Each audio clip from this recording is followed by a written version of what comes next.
Welcome back. फेरि हामी चाहिँ अहिले पल्लो डाँडादेखि वल्लो डाँडामा आइपुग्यो। यहाँ चाहिँ अब यस्तो चढ्ने ठाउँ छ है।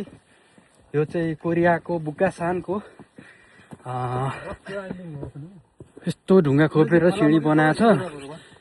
यहाँ अब यस्तो अप्ठ्यारो ठाउँ छ।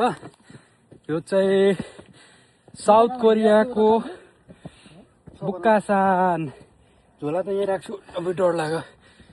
अब यहाँदेखि खस्यो भने त मान्छे त चिल्ली फर्किन्छ त। कस्तो डर लाग्दो ठाउँ। यही त हो नि है, यस्तो छ। ल अहिले हामी चाहिँ बुक्कासान भन्ने ठाउँमा आइपुग्यो।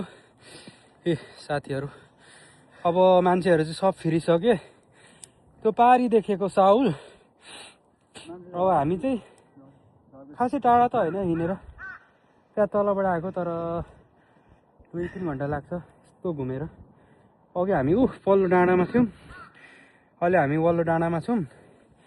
त्यो भिडियोमा चाहिँ यस्तो हामी त अब यतै यही होला है। त्यो भिडियोमा देखिन्छ नि, यस्तो डर लाग्दो छ।